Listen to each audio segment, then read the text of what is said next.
नमस्कार दोस्तों, आज हम बात करेंगे अर्थव्यवस्था पर विदेशी कर्ज का बोझ। दोस्तों, विश्व बैंक की जो रपट के कुछ आंकड़े चिंता पैदा करते हैं। भारत पर बाहरी वित्तीय ऋण के ब्याज की लागत पिछले एक वर्ष में 90% से बढ़ गई है।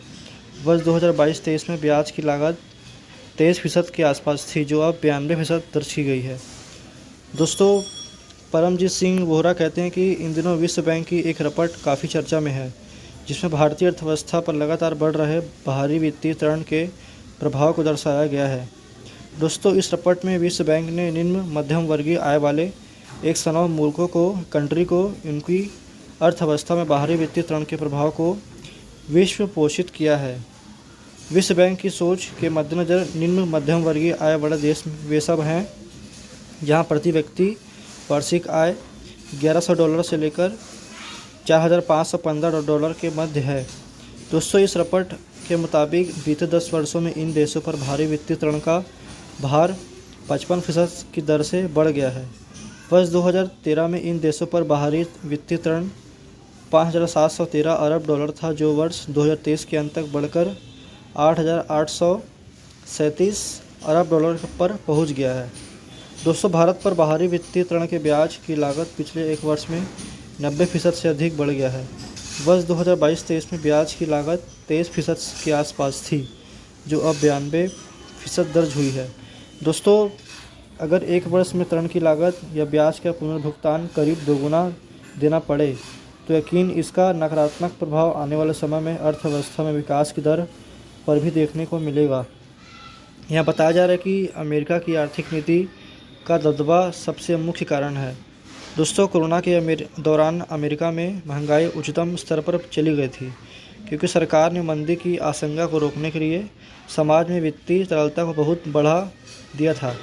कोरोना काल के बाद अमेरिका की अर्थव्यवस्था के लिए सबसे बड़ी चुनौती महंगाई दर काबू करने की थी। दोस्तों, इसी कारण बीते 2-3 वर्षों से अमेरिका में वित्तीय नीतियों में बहुत कठोरता देखी गई है। मसलन ब्याज नीतियों में बिल्कुल बदलाव नहीं देखने को मिला, दोस्तों, जिससे रिजर्व बैंक ने भी अरसे से अपने यहाँ रेपो रेट में कमी नहीं की है। अमेरिकी नीतियों के कारण यहाँ यह भी देखा गया है कि डॉलर भारतीय रुपये के मुकाबले काफ़ी मजबूत हो रहा है। यानी कि यहाँ पर बताया जा रहा है कि हमारे भारतीय रुपये के मुकाबले डॉलर बहुत ही मजबूत होता दिखाई दे रहा है। रिजर्व बैंक ने पिछले 1-2 वर्ष में भारतीय घरेलू बाजार में करीब $150 अरब बेचा है, ताकि डॉलर की तुलना में रुपया अधिक नीचे ना जाए। दोस्तों, इस स्थिति का दूसरा पक्ष है कि डॉलर रुपया की तुलना में बहुत अधिक मजबूत रहा है।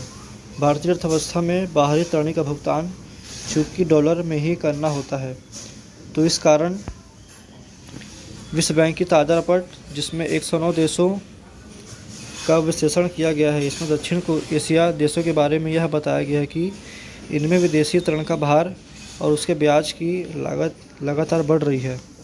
इन देशों में मुख्यतः भारत और बांग्लादेश सम्मिलित किए जाते हैं।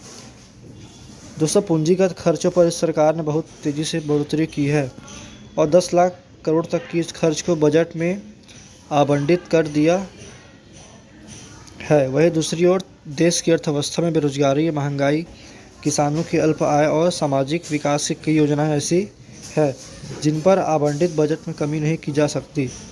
दोस्तों, अगर बाहरी ऋण के ब्याज की लागत इस तरह बढ़ती रही, तो इसका दुष्प्रभाव सरकार के पूंजीगत खर्चों की नीतियों पर देखने को मिलेगा।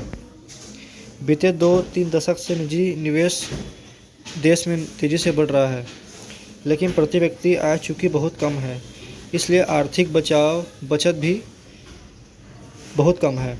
आंकड़ों के मुताबिक 1991 में भारतीय अर्थव्यवस्था में करीब $84 अरब का वित्तीय ऋण था और वह आर्थिक सुधारों की शुरुआती अवस्था का दौर था। एक दशक बाद वर्ष 2001 में यह बढ़कर $100 अरब से ऊपर निकल गया। दोस्तों, यहाँ बताया जा रहा है कि आज भारतीय अर्थव्यवस्था में बाहरी वित्तीय ऋण $646 अरब है और वित्तीय ऋण का 77% दीर्घकालीन यानी कि लंबी अवधि के लिए लिया गया ऋण है। बाकी बचा 23% अल्पावधि का है। दोस्तों, बताया जा रहा है कि वर्तमान में भारतीय अर्थव्यवस्था के बाहरी वित्तीय ऋण का करीब 1/3 हिस्सा विश्व बैंक, एशियन डेवलपमेंट बैंक और अन्य बाहरी वित्तीय संस्थानों से लिया हुआ है। निष्कर्ष के तौर पर कहा जा सकता है कि भारत को अब तेज़ी से अपने निर्यात बढ़ाने पर ध्यान केंद्रित करना पड़ेगा ताकि विदेशी मुद्रा को अधिक से अधिक संग्रहण हो। साथ ही रुपये की विदेशी बाजार में स्थायित्व पर भी काम करना होगा, अन्यथा बाहरी वित्तीय ऋण का भार भारत की आर्थिक नीतियों को आने वाले समय में अपने दुष्प्रभाव छोड़ने में लगेगा। इस बात की भी संभावना है कि इसका दुष्प्रभाव घरेलू बाजार में वित्तीय तरलता में कमी देखने को मिलेगी। यह बताया जा रहा है कि भारतीय अर्थव्यवस्था पर विदेशी कर्ज का बोझ। तो मतलब कि आपको आज का आर्टिकल अच्छा लगा होगा। आप सभी को बहुत बहुत धन्यवाद।